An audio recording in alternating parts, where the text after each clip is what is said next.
we should be live just about now. I think we might have actually gotten close to our normal time here, so that's the good news. Time. Okay, I think we've got audio, so we're good. Welcome to all who will or will not see this sometime in the future. This is Paradox here again. I'm Dr. Staggs. And I am Dr. D. What's everybody doing on this lovely Friday evening? Now that I have the chat window popped out, life is good for me, at least. It's going to be an interesting topic because we decided to tackle another one of the really, really important topics this evening. Really crazy important things.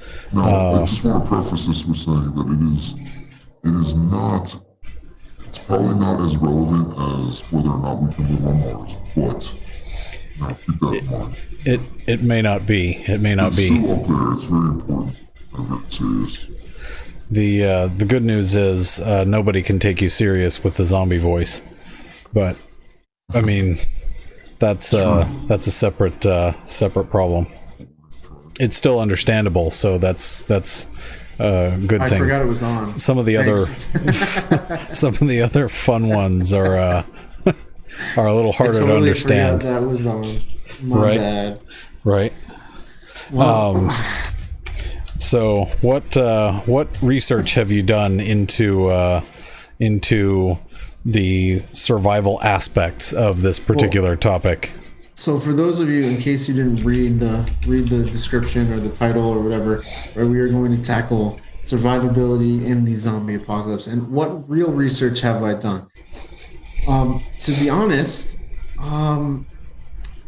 I've more. So what I'm more along the lines of, in terms of my curiosities, are this, right? First of all, is a zombie apocalypse even something that is possible, right? That is possible, right? There's a lot of rules for the different types of zombies out there, depending on which theory you subscribe to, whether you're a Walking Dead person or World War Z, right? You got the slow movers, you've got the fast movers, you've got zombies who can think, you've got zombies who are mindless and just crave brains, right? So what we really need to do is we really need to define a set of scenarios, and this is more of like I want to treat this kind of more like a case study, in a sense, if that makes sense to you. I think it makes some sense. Okay. So there's a few scenarios that I've been. These are more like thought experiments, right? There's really. But let's start off with the first thing. Do we all know where the idea of zombies comes from? Comes from what's Mel Brooks' son, Max Brooks, that wrote the book on zombie apocalypse survival? I'm sure it's actually a lot older than that. There's actually it is popularized by the origin of the theory of the Walking Dead comes from somewhere in South America, where some researchers had gone, and there's this plant that puts you in this trance that you're obviously still alive, right? But you behave in the way that a lot of zombies are depicted, and so that's kind of where the lore. It's not where the lore came from per se, but it's where the modern idea of a zombie came from. Now, cultures all around the world have their undead myths, right? The Norse called them draugrs, right? There's the undead corpses of warriors who you would have to who were inevitably stronger for some reason. There's a lot of lore, there's a lot of folklore dealing with the undead, right? There's a lot. True story. a lot of it actually can be traced back probably to the Middle Ages when people were, dying of the plague. And well, how do you bury? There were specific customs of how you were supposed to bury somebody so that they wouldn't, come back as a zombie, right? If you were going to bury somebody, the reason why you would always carry them out of the house with their head as the last part of their body that left, so that they wouldn't be looking back. So when you took them to the cemetery, they wouldn't be able to find their way back to the house. As far back as ancient Greece, where you leave the coins on the eyes so that they have enough money to pay passage into Hades, right? So there's a lot. There's this. It's rich content, right?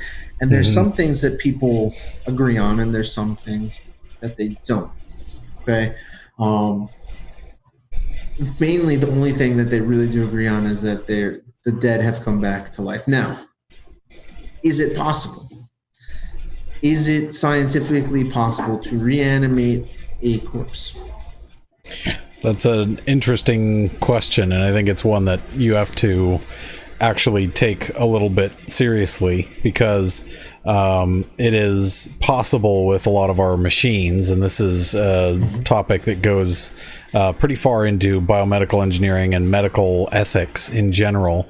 Is I have a whole bunch of different machines that I can hook you up to that will make you seem like, to all of the equipment, you're alive, except that you really aren't, because I can pump blood through your veins so long as those are in reasonable shape and aren't leaking profusely and all those things. The idea of digging up somebody that's been dead for 20 years and reanimating them, it's not really a thing. No. Entertaining lore and fiction, sure, but not really, biologically speaking and biochemically speaking, not really a viable option. But they do have the ability to prolong and extend a lot of bodily functions past when someone would have in the past have been deceased.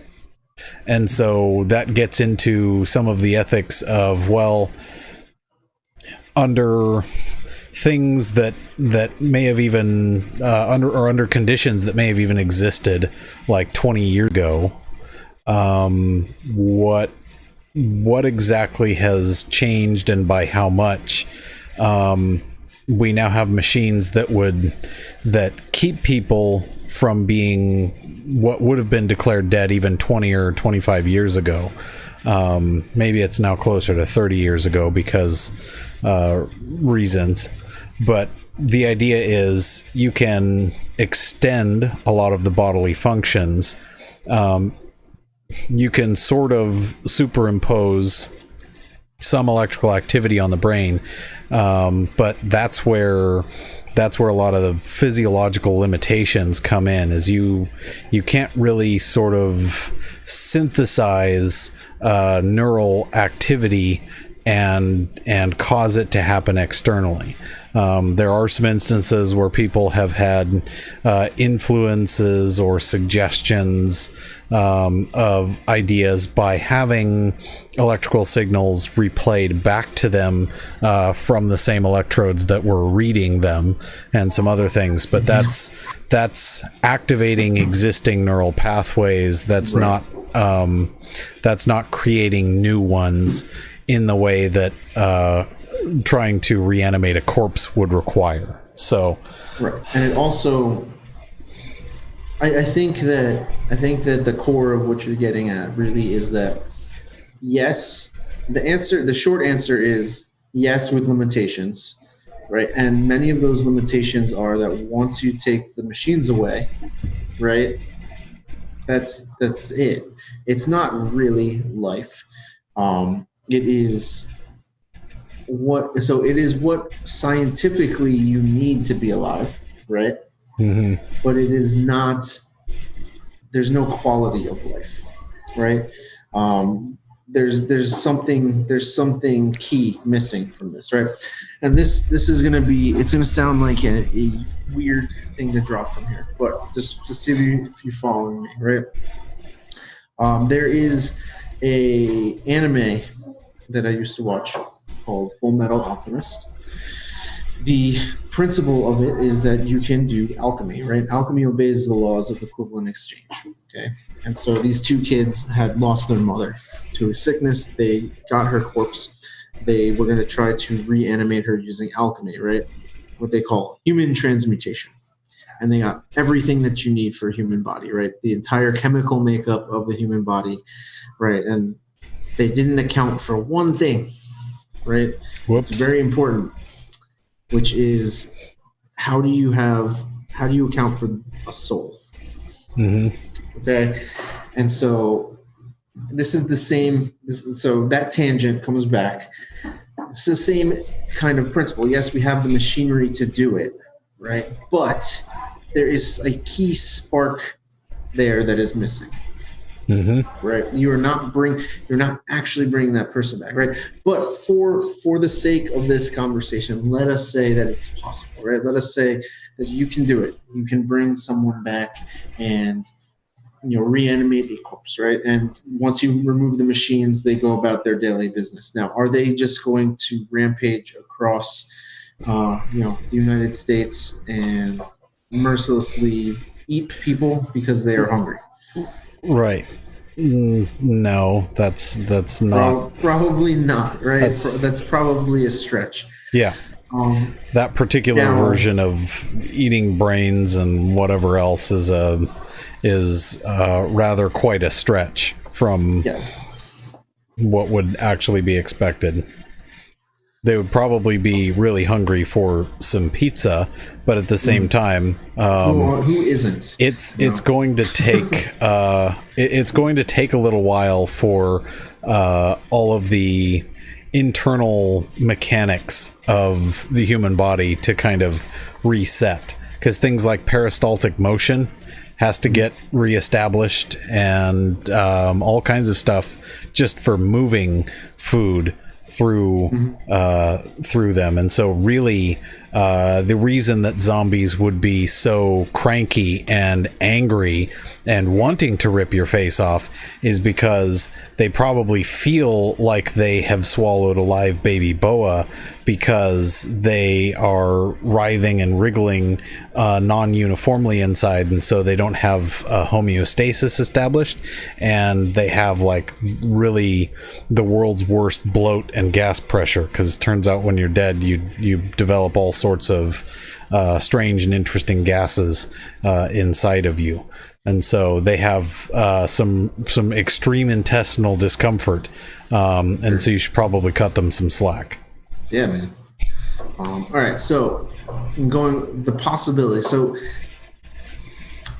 all right, so we've established that it's highly unlikely, right, that something like this can happen. Now I realize if you're looking biblically at this, right, because this podcast tends to swing that way sometimes. Sometimes. In the book of Revelation, I'm pretty sure that at the end times, the dead will rise. I'm fairly certain that's in there somewhere. I couldn't tell you chapter and verse, but I feel like that's something I've read at some point. There are many scriptural references to raising the dead. There's also scriptural references to people not being able to be harmed by snakes and being shipwrecked and sort of all kinds of other things. So there's a lot in there. There's a lot in there. Sure. And I don't want to do it out of context, but I think we would all agree that if there were a zombie apocalypse, that would feel very much like the end time. So let's just jump on the bandwagon and say, okay, it's here. You're looking outside, right? And I want everybody, before we start this, really to think about this right now, right? And right, look at me. COVID-19 is not the zombie apocalypse, right? So as unlikely as it is for us to reanimate a corpse and have it walking around and eating your brains and whatever else you like, right? Right. It is equally unlikely that a virus would do the same thing. Yeah, that's the yeah. There have been some stylized photos suggesting that that COVID is very much a zombie like thing, but I would submit to you that instead the zombies are the people that, because of reasons that we've discussed, the zombies are the people walking around you who are holding up their phones. This is not a cell phone, so the internet will have to bear with me on this one. But they're holding up their phones, they're wearing their masks, and they're driving their car, reading the news on their phone while wearing a mask by themselves inside their car. That is a zombie, a mindless creature running through space and time with no sense of purpose and no sense of logic or reason about them, because they believe somehow that they're doing something for the good of the herd, when they don't even know how to define that phrase or what it means, and B, a very low likelihood that COVID is just floating around in the air on the freeway. Just to So you're telling me going there's to a chance? throw that out there. I'm. See, the thing is, so many people are treating this as if it's a zombie apocalypse, but we've had infectious disease around since just about the dawn of history. People have gotten sick, but we've never before shut down planet Earth because of things like this. So yeah. So I think it bears pointing out that the show The Walking Dead, they're not talking about, it's not titled after the zombies. The humans are the Walking Dead there. But anyway. Yeah. Yeah, so again, so the Resident Evil style zombie apocalypse where everybody catches the T virus and then they become zombies, right? And then obviously they want, that's not equally as likely as, you know, Night of the Living Dead style zombies where, you know what, that cemetery was under the power lines and the corpses were reanimated. Right. Yeah. Equally as likely. Right. Which is very, I'm not going to say it's impossible, right? Because so depending on how you view the universe, right, you view it as quantum states or a continuum, right? The probability is very low. Does that mean that it will never happen?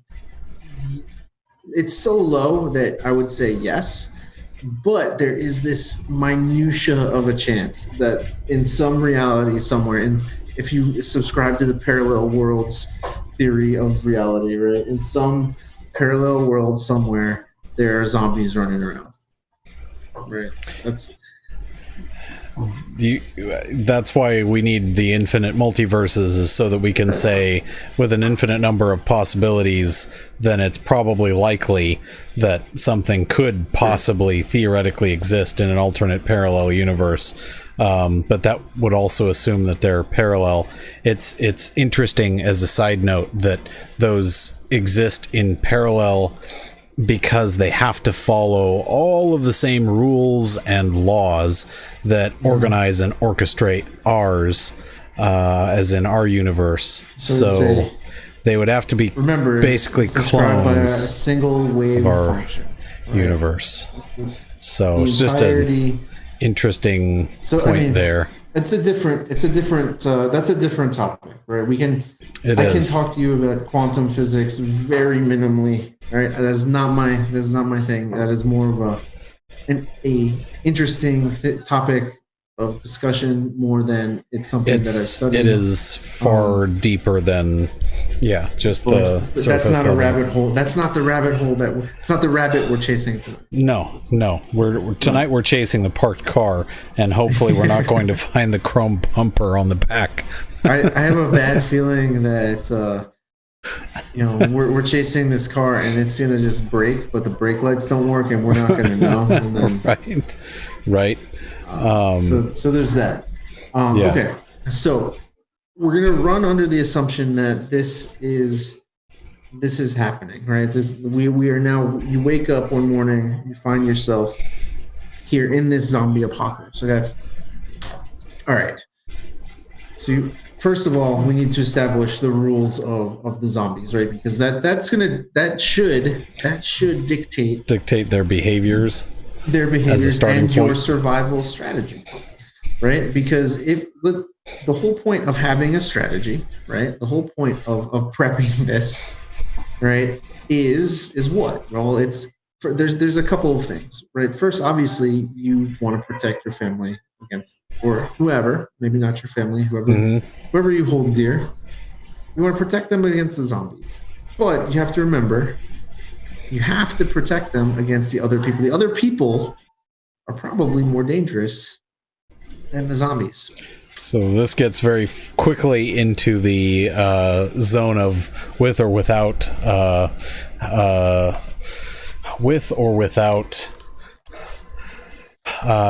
rule of law, and that becomes an important distinction that we have to consider as part of this discussion. So interesting. There's an interesting question in chat right now. Could zombies be possible by poorly constructed cloning techniques? I mean, that's probably the most likely scenario that's been talked about. Right. That is much more reasonable and rational as an explanation than many other things. So yes, Juan, I would say that's probably. I think I may have been thinking about this from the wrong angle. Right. This just got exponentially more real. Now we're going into now we're going farther and farther into another sort of rabbit hole together, wherein an old friend of mine had a theory about aliens. Ancient aliens? And where they come from. They actually come from the future, and their genetic mistakes from the future that have come back to warn us to stop what we're doing with genetics. So, okay. And so I know that's interesting in and that of could itself. that could be That's another like a show whole, topic. Yeah. But the thought behind that is applicable to this particular scenario, because it's much more likely that we would have some company that doesn't give two craps about the general welfare and well-being of the populace in the way that China clearly does not. And you would see a context wherein they would be perhaps not only permitted, but also encouraged to experiment genetically with people, but not really tell them. Because, after all, the Chinese government is deity. And What's the point of having a communist government if you have to answer to the people? I mean, it's pointless. It is truly pointless. So that is the point of communism, is to trick the people into thinking that everything is fair and equal, but then your 1% are really, really rich. Right. Yeah. The other problem is the eventually running out of other people's money, and that's a separate problem. So the idea of a zombie being much more of a modification to a base set of characteristics is much more likely. But in that case, what would more likely happen is not the sort of infectious outbreak that is depicted in basically everything. It's not the infectious outbreak where all of a sudden people die, but the thing is, the panic that has fueled all of this well-intentioned and frankly wasted effort with COVID, the panic that fueled that has all come out of zombie apocalypse logic, well and truly. Because the shutting down of stores and turning everything into a ghost town. You've got to remember the battle cry, right? It's flatten the curve. But as we talked about a couple episodes ago, and if you guys want to go back and check it out, you should. That's not to stop the spread. That is to make sure that there's enough room in the hospitals for when you eventually do get it. Right? Yeah. For the people that need to be in the hospital because most people are going to get it and they're going to be like, man, I feel crappy. Yeah. Okay. A couple weeks later, business as usual, right? That's a thing. Now, yeah. But if you're interested in all that, check out the COVID-19 fashion podcast that we did 2 weeks ago. That's a good resource for that. We did some good work that day. There's so many interesting and bizarre things. So all right. So let's back to the original discussion, right? So we wake up, you wake up, you turn on the news. Oh no, there's no news. Every channel has the colored bars, technical difficulties, right? Probably don't even get that. You just probably get your cable box telling you that there's no signal, right? Okay. You try to go on the internet again. That's a no-go, right? You still have cell phones for the time being because everybody's still got power, still got juice in their cell phones, and the satellites haven't gone down, right? So you can still make some calls, whatever. But there's no convenience. Some of your conveniences are gone. You're like, that's weird, right? And then you look outside and you see like hordes of roving zombies, right? Now, what rules are we going to play with here? Why don't we go with the standard, the slow dead zombie, right? They're not aggressive. They're not like super fast. They're corpses, right? They're dead people. So it would stand to reason that they wouldn't be super fast and they wouldn't be super strong, right? Right. Am I alone in thinking that? No, I'm pretty sure, but yeah, go ahead. Again, the fundamental tenet of the zombies is that they are in whatever capacity undead, and so the idea is brought back to life. Whatever that means. It's see here's the crazy part about it. Undead does not mean alive, by the way. Just in case that's what you right. We love to fantasize about this zombie apocalypse. So we love to fantasize about this world in which a whole bunch of things have come back from the dead and are walking around among us. Meanwhile, because the ethical paradigm shifts. You try and share the gospel with somebody about Christ dying and then coming back from the dead, and people are like, whoa, no, back you back. Yeah, okay, sure, pal. Anyway, a lot of interesting discussions can come out of that, but the thing that's the thing that I've really struggled with, and I guess why I've kind of delayed trying to take this topic on, is I don't know how to best approach this in light of COVID for interest, for comparison, right? Because that's a very common newsy thing, and I'm kind of perusing article titles while we're looking here, and they're talking about, you know, what COVID actually teaches us about the reality of a zombie apocalypse and other stuff. And so I'm pretty sure that's the wrong can learn a couple of things, perspective, though. No, you're right. It is. It's there. I'm hoping that one of the things people see if they ever watch this is that these two situations are not entirely the same at all. 10 people probably ever will watch this, including a random dude named Ben. Ben, thanks for watching. So, love Ben. Ben's probably our best viewer.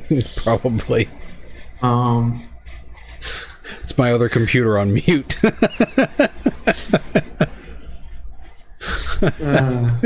Anywho, all right. So we'll go with like basically Walking Dead rules. Now, all right. I want everybody to imagine this for a second. Different scenario, but you'll see where I'm going with this, right?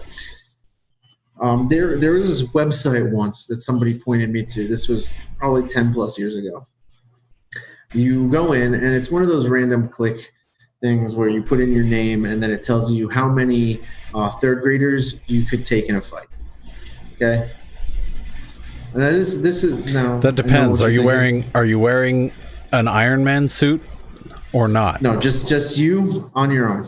Okay. Because if you were wearing an Iron Man suit, you could take on fewer than if you weren't. Because it's almost impossible to move in an Iron Man suit.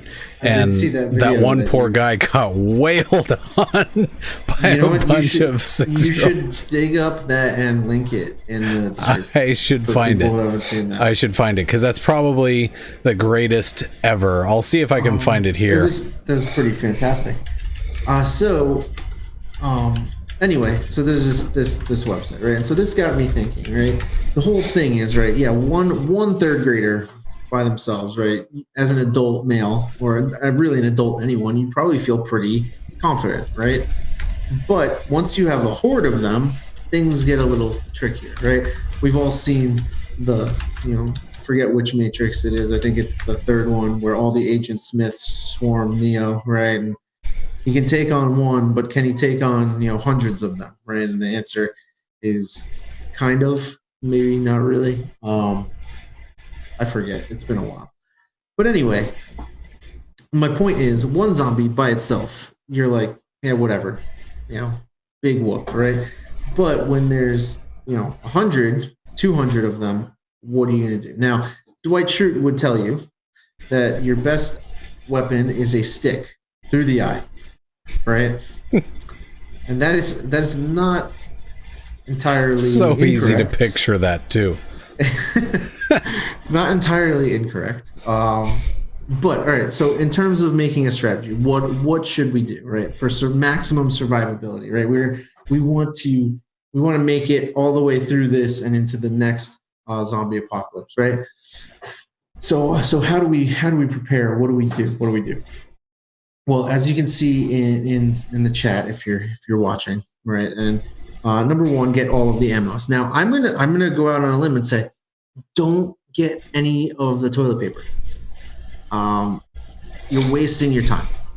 Go right for the ammos. You need all of the ammos, all of them. Right. All right, as many as you can get. If you don't have a gun, one's saying there wasn't a run on ammo. No, for COVID. I know that there was in some places. There was Arizona. right. Because people in Arizona were preparing for something entirely different. Yes. All right. So not going to clarify what that is. Make sure you have the ammos, and make sure you have some way of defending yourself from. I mean, that's the worst kind of dream you can possibly have. Yes. That's it, right? So. Yeah. So all right. And so number one is, it says all of the ammos, but it really means make sure you have a reliable way of defending yourself. And honestly, if you don't know how to pack your own shells and you don't have a press to do so, get something sharp.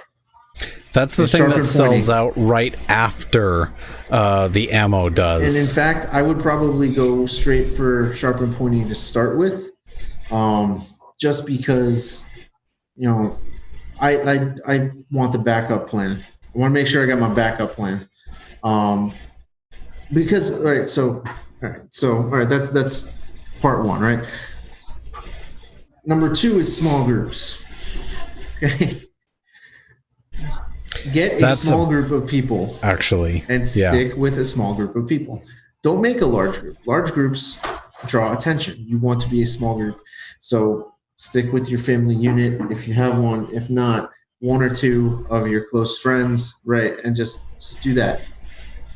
Stick to places that are not populated, which brings us to the social distancing, because as I alluded to earlier, the real problem is not the zombies, it's the other people who are trying to take your stuff. That is also true. So if you see people coming, hightail it the other way. Because you don't want to be shooting people, because that's going to carry more zombies, right? But you can't trust that other people are always going to be benevolent and not want to take your stuff. So you have to become a cynic and a pessimist. And you can't always be looking for the good in people. Okay, which brings me to this scenario.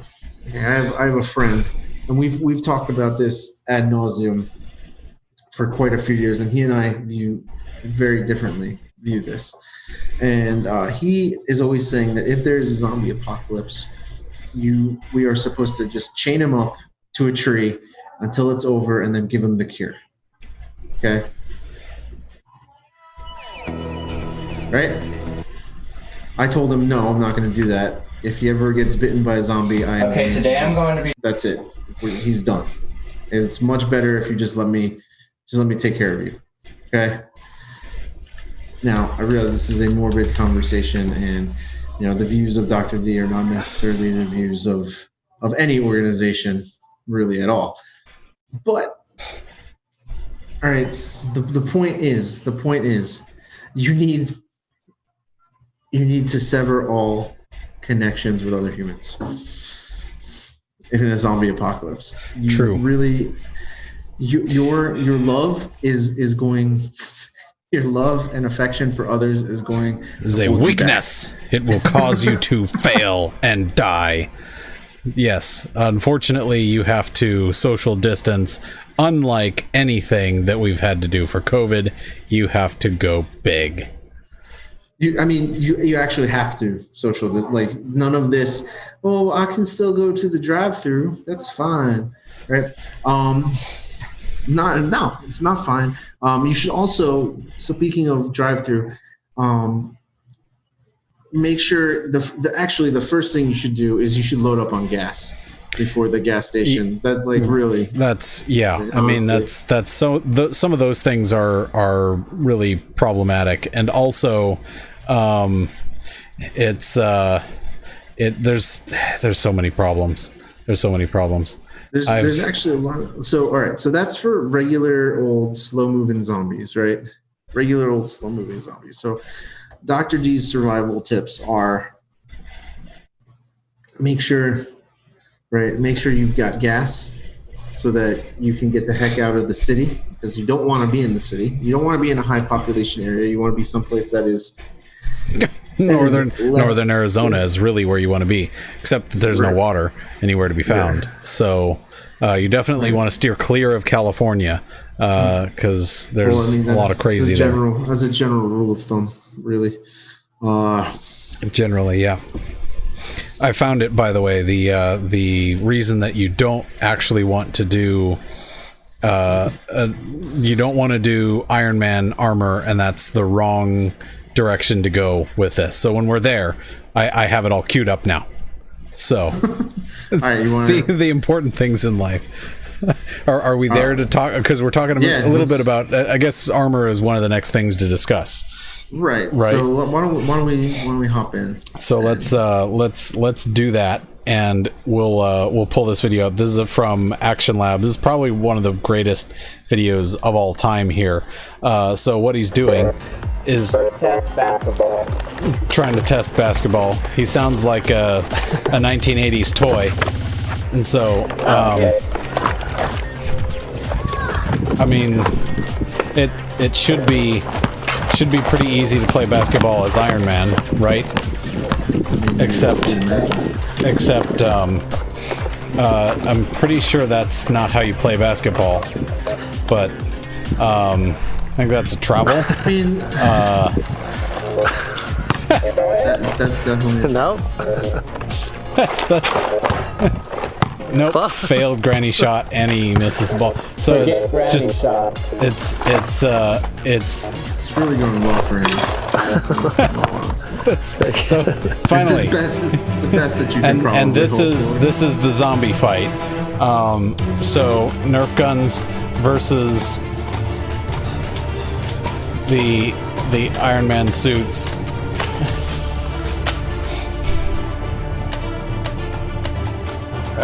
Somebody got him in the throat shot. So this another really important thing to point out is if you have something like an open throat shot for somebody to take in your armor, this is really Okay, this the is next test is a flying. fundamental flaw. So he does a flight test, and then at the end you see what happens with Iron Man versus Jedi kids. It's going poorly for him. He's nope. That's ugly. That's rough. That's rough. Oh wow. You know those Oldest- kids aren't taking it easy. either. no, they're not doing that just for show. So important things to know and notice there. Yeah. So really heavy armor is just going to slow you down, and so this is where you need to pull from lessons learned by the military. There's a combination of two of them that become very important. The first is 2 is 1, 1 is none. And a great way that I can illustrate that is, you know how I was telling you that bringing home a used 3D printer can be difficult and problematic. Well, Yes. There's 1 and then 2, right? And so 2 was working great, and then as I pulled a part off, the glass for the glass bed broke. And so 2 was working, and now it's technically not working, and 1 kind of is working, but really only kind of with one kind of material, and so it's a little finicky, and the other one just stopped working altogether, and so I'm gonna have to pull that apart, and then by the time I get everything put back together, I'll have to design a new cooling mechanism because the original one sucks, and needs to be done way better. Sure. So, I mean, Some fun times, man. Fun times. So things you learn along the way, and so yeah, I'm gonna have to see if I can get some more glass from Home Depot tomorrow, because and hope that they can cut it because reasons. So 2 is 1, 1 is none. That's the first lesson that the military knows. The second is heavy isn't always best, and so ounces equal pounds, pounds equal pain. If you're actually trying to do this in a reasonable sense, you don't need 38 changes of clothes and all kinds of other things. You need a couple, and you probably want stuff that's lightweight, breathable, and durable, in the way that a ripstop fabric, like is in the BDU type dress, battle dress uniform is what that stands for. BDU type dress. They have some regular looking ones that look just for all the world like khaki pants.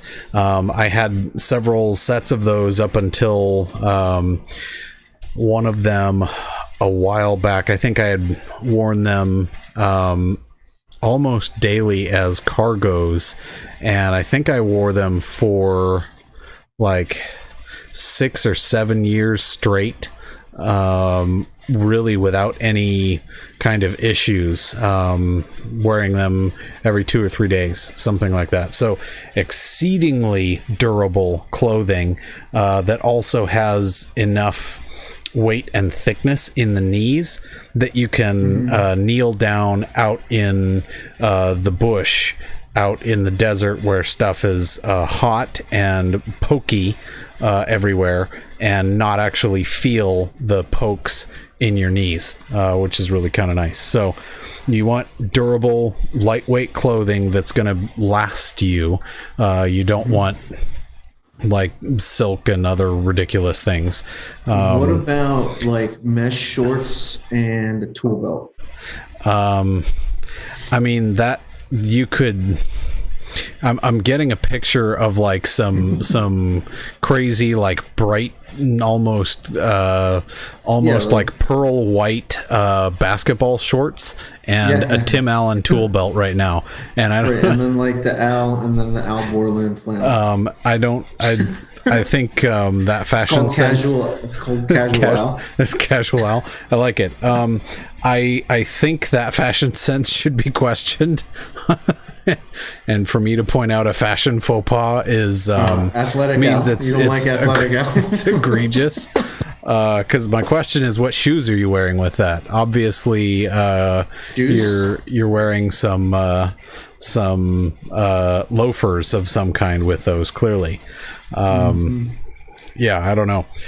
So there are a couple things that you need in that regard, and you also might want a plastic container rather than a glass container, a plastic container of something like vodka, because that is an easily barterable item. It also works fairly well as kind of a cleaning agent, makeshift toothpaste.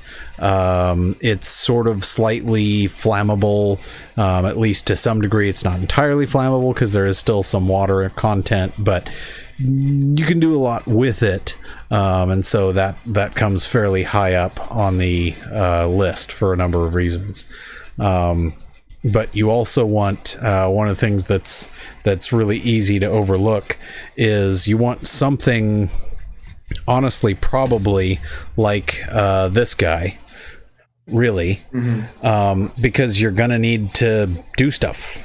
And if I have been back into where I can daily carry this because of a new holder that I was able to download off of the internet and then print while printers were still printing, and now I have to print parts to fix the printers after I fix the printers because yeah. But what this does is this allows me to more easily access this, and it's not going to turn around and fall over. It's not going to fall out or anything like that. And this has enough different tools on it that I use it all the time. So I'm using it as pliers, as wire cutters. It also has, and I think this specific one, the Leatherman Wave, there was a tested episode with Adam Savage where he compared this little tree saw, this wood saw on this Leatherman, to an actual full-size saw, and he was able to cut a 2x4 faster with the Leatherman saw than with a full-size hand saw, because it's a stupid efficient little saw. And it's really, really good. So I've used mine a lot, very, very often, but I hate the stupid leather flappy pouches because they're always catching on things and getting in my way. So the difference of being able to carry it every day and not is as simple as having a case to put it in that doesn't stink. So that's the other thing that you have to keep in mind is first order retrievability is another really important concept for this. So you need to be able to have something at easy access, and whatever you're most easily able to access, that gets into a whole system of thought and system of organization for the things that you would need to carry around with you. So there's a lot of other considerations for this whole process. This is, I mean,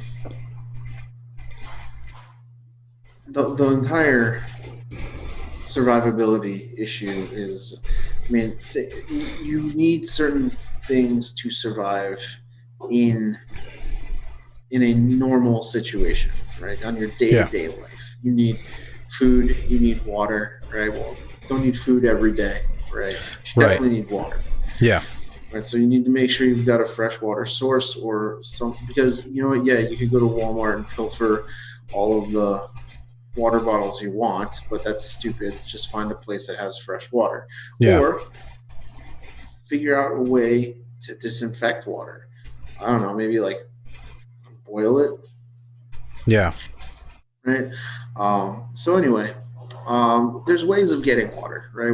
If you're savvy, you can find a fresh water source and do that. You need some sort of shelter. You need something to protect you from environments. That could be as simple as a tent, right? Yeah. But the problem is in a zombie apocalypse type scenario, right? You kind of want something that's going to give you a little bit of protection from the zombies, right? Roving hordes of undead. True. And other people, right? True. And so you probably want to bunker down somewhere, whether that's your house, whether that's your underground bunker, right? Whether that's whatever you've got, right? You need so we need supplies, right? First off, we need supplies. I'm going to say everything that's under supplies it's going to be some canned foods, right? Some non-perishables, right? You're going to want, I don't know. There's so many things that you could get, but you want ideally a bunch of MREs, right? You would want that. If you could hijack a bunch of MREs, you're sitting pretty, right? Yeah. Ration They're them also out, even still learn how to hunt, plant some stuff, get seeds. That's especially for this part of the country, and that's to bring this back to tie it back into an actual useful practical item is we have here in Phoenix a company that does this particular kind of there's a whole group of them that do something called hydroponics, and this is something that requires a minimal power but allows for maximal growth of things. I'm trying to find some examples. There's a bunch of them. The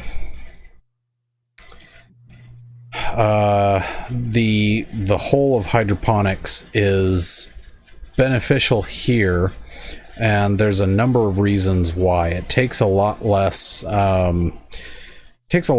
water to be able to grow things, and that's I think one of the mistakes that a lot of people trying to do the prepping and the homesteading is another one. The homesteading is there's a whole group of a whole series of ways that you can grow things, and I'm not seeing examples here. I'm seeing a lot of examples of what people associate with like indoor, like underground weed farms, all the grow lights and stuff, right? But I'm not seeing a lot of examples of where there's a whole bunch of systems. Anyway, they essentially take up the same space as the same footprint as a large potted plant or something. And that footprint, it's about, I don't know, 5.5 feet tall, something like that. That has enough growth area on this one hydroponic tower that you can grow something like a week's worth of vegetables for a family of 4, and you start getting viable produce inside of about a 2-week time frame. That is exactly the kind of thing that you need in order to make this a viable option and sustain yourself some food, because you can also power this from something like a solar system. Now, having firsthand experience in having a solar system installed on the house, solar is not cheap, no matter how you slice it. So if you're trying to do this for a long period of time and you want power, it's just expensive.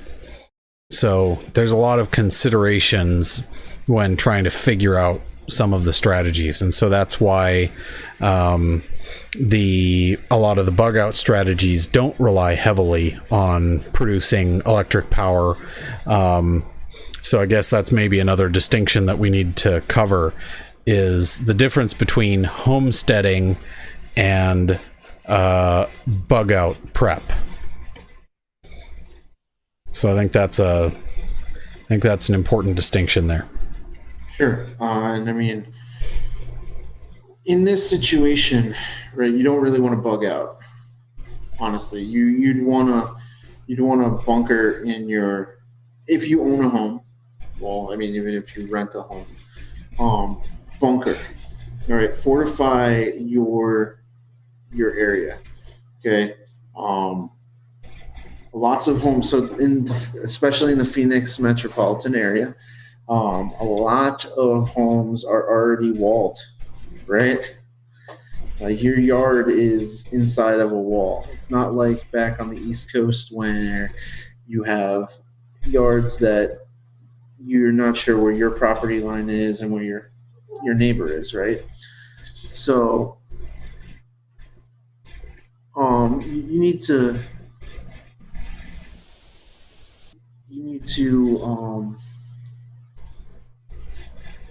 in my opinion, right, you would want to stay where you are, fortify your current location. And what does that mean? That means that, and I've realized this through my COVID-19 experience, right, that I am not prepared for a zombie apocalypse. And if it comes to that, I am going to need to leave the home and get a lot of supplies. Now, am I going to go out and actively prep for this? No, I'm absolutely not. Why? Yeah. Because I'm not a crazy person. Okay? Because as we discussed in the beginning of the show, which was roughly about an hour ago, right? As we discussed then, this is something that has such a minute probability of occurring that it is really not even worth talking about. Now, if you want to talk about things that other people prep for actively, they talk about full global destabilization of the economic markets, right? Yeah. And things like that. That has a higher probability, significantly higher probability of happening than a zombie apocalypse. Although I would also say that the probability there is also probably low, right? But at least there's a realistic chance of something like that occurring, as opposed to right. And that's one of the other walking the face of the earth. Right. And I think that's a reasonable place to leave this is understanding the difference in the levels of preparation and preparedness. It takes a certain level of preparedness to be ready to take a backpack and hike out into the woods. But in the instance like this where COVID happened, the people that were the least concerned about where am I going to get food from and what's going to happen and all those other things, are the people that had been prepping to shelter in place already. And so they're now the preppers have the high and mighty moral position of saying, yeah, well, we were right all along and you all are just a bunch of idiots for calling us a bunch of whack jobs. So having come from a prepper background and having not continued that up until this situation, I found myself in some regards pretty okay, and in other regards not really as ready as I would like to have been. And that looks very different when you have kids in the picture than before when I did not. And so that's another 100% important factor, because that's probably my biggest point, right? When I say you should fortify where you are, well, you have to remember that comes down to your stage in life as well, right? When you've got a family unit, you can't in times of disaster, it is imperative that you have an area to call your own. Right? This is why large families created castles in the Middle Ages. Right. Okay?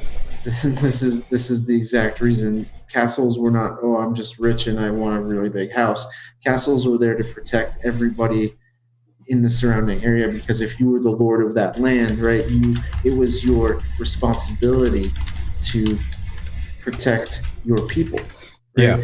And this is the same idea as that, right? As the head of a family, it is your responsibility to protect your people. Yeah.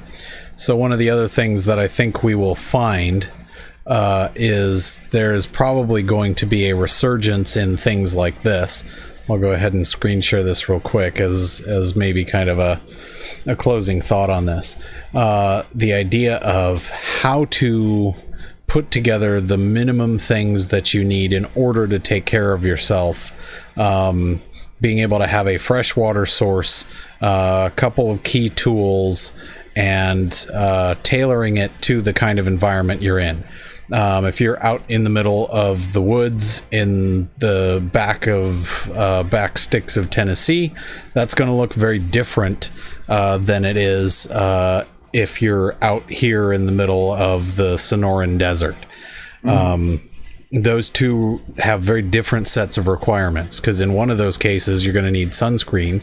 In the other case you're going to need some heavy duty bug spray, because they have like B-52s with needles out there. So that's so doing a little homework and then figuring out how to plan within your budget reasonably. I think one thing that perhaps everybody will learn out of this process is to be able to take a step back and think seriously about where they were the least prepared and what things they will do differently going forward to make sure that they aren't just completely caught with their pants down the next time there is something that is emergent happening, right? So the people that are in, Florida and other areas that are frequently hit by hurricanes are maybe encouraged a little bit more strongly to be ready for unforeseen circumstances. But a lot of the rest of the country just isn't to the same degree. So, yeah, I think that's one of the lessons that we can learn, is thinking about where did we fall very short and how can we do better in the future, without going crazy and without stocking shelves with 12 years of canned refried beans, right? Again, it's there's a you need to know, happy you need to middle understand ground. where you are. You have to there's a lot that goes into this. It's not just run to the store and buy all the bread and milk, right, and all the toilet paper. Toilet paper is not going to help you here. No, it's not. No, it's just and not. I can't wait to see all the toilet paper crafts on Pinterest That's later really this tick year. Me off, man. That's really going to tick me off too. Yeah, all the Christmas decorations with trees decorated with toilet paper because everybody has so much they don't know what to do with it. Yeah. Anyway, well, I think that's a reasonable point to leave off on this one. Probably. For those of you watching if you look in the chat, I've posted a couple links. Check them out. One is a really comprehensive zombie apocalypse survival quiz. I haven't taken it yet. It's really long. I'm on part 5, so it's pretty beefy. And the other one is how many 5-year-olds can you take in a fight? That was the first link. Yeah, because we talked about that. That's also important. Yeah. So there's all kinds of interesting things there. So. All right. Well, I think that's a reasonable place to end. I think we have some interesting topic ideas for the coming weeks. I don't know exactly what those are going to be. 1,000 likes. But yes, the reptilians episode happens. So that is a thing that will happen. It's on you guys. That's right. Put on your special glasses. That's right. Okay. It's and just then I'll in 3D for work your on pleasure. Right. And I'll work on getting these downloaded and sent to you so you can get them up on your channel as well. So, all the fun things. The good news is, I think we will be back, barring an even worse zombie apocalypse than what we've just been through. We'll be back next week with lots of new and interesting things, and we'll talk to everyone then. What are we thinking for next week? What do you think? Thought about it a little bit. It's, I don't know. We'll have to refine a couple. We'll call it TBA ideas. Right? Yeah. Everyone will be surprised for next week. We'll have to think about it because there's a lot out there. There's a lot out there. There is. We've got some ideas. Yeah, it'll be infiltration of the Flat Mars Society. I don't know. Could be. Could be. I don't know. Those are all you Flat Marsers out there. Pretty entertaining. We hear you. That's right. That's right. All right. Well, everyone, have a good evening, and we'll catch you next week. Yep. Take it easy, everybody.